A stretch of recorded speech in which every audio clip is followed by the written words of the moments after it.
ধর ডান্স মায়া পাগলি কান্না শুরু করে দিচ্ছে। যেদিন থেকে আমার বান্ধবীর বিয়ের ডেটটা ফিক্স হয়েছে সেদিন থেকে আমার বান্ধবী পুরা দমে মনের দিক দিয়ে নরম হয়ে গেছে গা। আই গেস এটা সবার ক্ষেত্রে সেমই হয়, একটা মিক্স ফিলিং কাজ করে হয়তো বা। আমরা দুই বান্ধবী অনেক আগে থেকেই ডিসকাস করতাম কোন ফাংশনে কিরম ভাবে সাজুম, কি কি রিল বানামো, কিন্তু যখন থেকে এই মোমেন্টটি কাছে আইতেছে তখন থেকে দুজনেই একদম মানে কেমন জানি একটা হয়ে যেতেছি গা। অখন শুধু কথায় কথায় ইমোশনাল কথাই হইতে থাকে। যাই হোক, এই আইবুড়ো ভাতটা আমার অনেক গ্র্যান্ড ভাবে করার ইচ্ছা আসলো, কিন্তু জাস্ট একদিন আগে ডিসাইড হয়েছে যে এই দিনই আমরা আইবুড়ো ভাত দিমু, তো একদম সিম্পলের মধ্যে করছি। আয়ো আচ্ছা আমি এমনি আইতেছি আয়ো এমনে সাফায়া বাত তুই এদিকে আয়।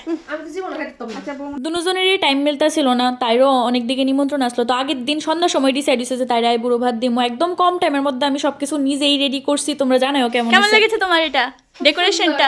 ওড়না দিয়ে করেছি আমি ডেকোরেশনটা তোমার জন্য। ঠিক করে দেখি গিয়ে বসে। আসলো ভাই এটা বউ তুমি হয় না আপাতত, তুমি এটি লড়াইবা না কিচ্ছু, আমি কিন্তু ফটো তুলুম, সুন্দর সুন্দর একটা ফটো তুলছি।